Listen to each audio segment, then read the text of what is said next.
Est-ce que tu es de ceux qui savent plus quoi prendre au déjeuner? Est-ce que tu manges toujours la même affaire pour être sûr que ta glycémie soit belle dans 2 heures?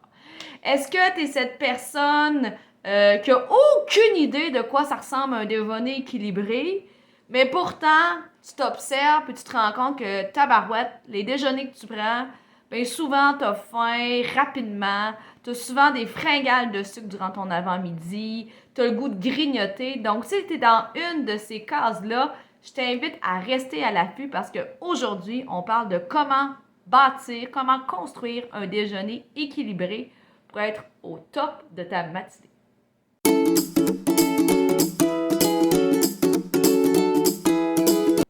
Allô, moi mon nom c'est Véronique Plante, je suis nutritionniste diététiste professionnelle spécialisée en prévention et en traitement du diabète de type 2. Moi, ma mission, c'est de te donner des trucs, des astuces, des outils pour t'aider à mieux comprendre ton corps, t'aider à mieux comprendre l'impact des aliments sur ta santé globale pour soit prévenir un diabète de type 2 ou mieux le gérer si tu as déjà cette condition médicale-là. Je suis profondément convaincue que chacun d'entre vous, vous pouvez devenir un leader de votre santé. Donc, comment bâtir un déjeuner? Ce que je vois très souvent, c'est des gens qui vont dire, ben tu sais, je prends un bol de céréales ou je prends une rôtie avec quelque chose dessus puis mon café.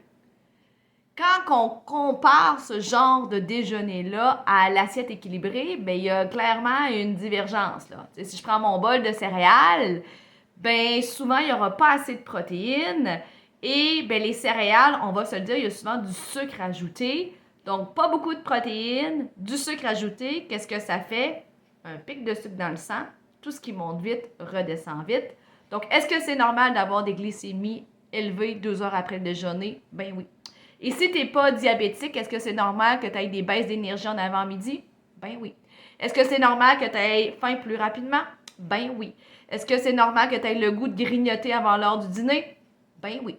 Donc, pour cette raison, un petit cours 101, je te partage 3 exemples de déjeuner pour rendre ça simple, pour te démontrer que c'est relativement facile d'atteindre l'assiette équilibrée et d'avoir un déjeuner équilibré.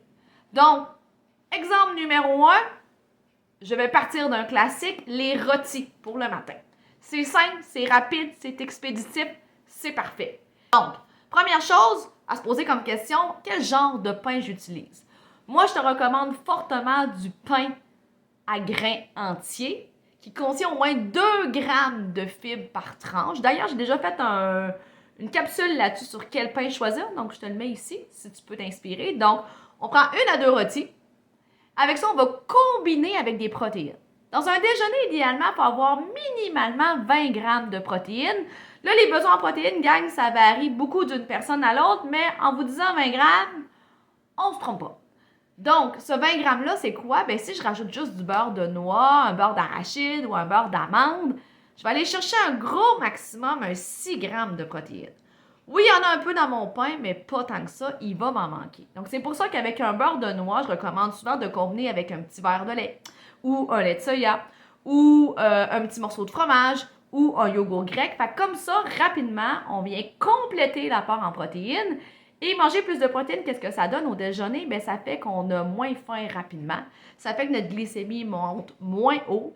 Ça fait qu'on peut avoir moins de rage de sucre aussi. Et même, il y a certaines études qui ont démontré que si j'ai suffisamment de protéines au matin, j'ai moins faim pour tout le restant de la journée. Pas juste durant l'avant-midi. Donc, ça peut être très chouette à explorer.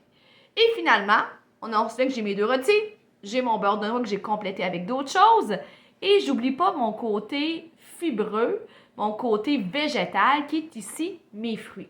Donc, je te recommande fortement des fruits frais ou des fruits surgelés pour aller chercher leur plein potentiel de fibres. Je ne sais pas si tu le savais, mais une pomme entière va te donner 3 grammes de fibres, alors que la compote de pommes pour le petit cup qu'on achète là, à l'épicerie, ça va nous en donner 1. Et pour le jus de fruits de pommes, 0. Et plus il y a de fibres dans ton déjeuner, plus tu vas être rassasié longtemps, plus ça va t'aider au niveau de la santé digestive et intestinale aussi, et plus tu vas être rassasié longtemps aussi. Donc, tout ça, c'est gagnant. Donc, on a nos grains entiers, on a nos protéines et on a nos fruits. Dernier petit exemple, pour aller rondement, mais je suis sûre que tu comprends déjà. Exemple, on se fait un gruau. Donc, on prend du flocon d'avoine nature. Donc, je suis dans mon grain entier. Je fais chauffer de l'eau bouillante, je rajoute mon eau pour que tout se gonfle. Là, j'ai mon grain entier. Parfait. Qu'est-ce qui me manque? Mes fruits et mes protéines. Donc, le fruit, je pourrais rajouter, exemple, une tasse de petits fruits à même mon bol de céréales pour y mettre de la couleur, de la variété, de la texture. Donc, on va aller chercher énormément de fibres, vu que c'est un fruit surgelé entier. Et les protéines, quelqu'un pourrait dire, ben moi, j'ai rajouté des graines de chanvre et des amandes effilées dans mon bol de gruau. Est-ce que c'est correct? Certainement. Comme d'autres personnes pourraient dire, ben moi, j'adore boire du lait, donc je l'ai combiné avec un grand verre de lait. Est-ce que c'est correct? Ça devient pas pire partout.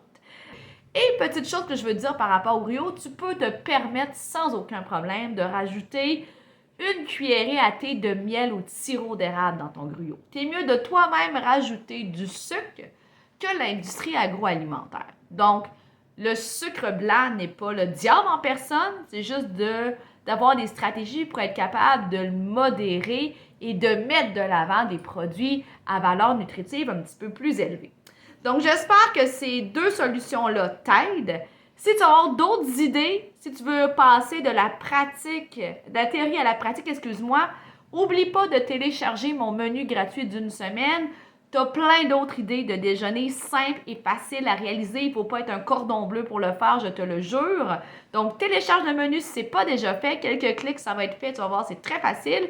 Sinon, comme à l'habitude, aime, partage, commente, abonne-toi à ma chaîne YouTube si ce n'est pas déjà fait. À tous les mardis, je fais des capsules sur le sujet de l'alimentation, la prévention du diabète de type 2 et le traitement du diabète de type 2. Donc, bonne semaine, gang! Bye!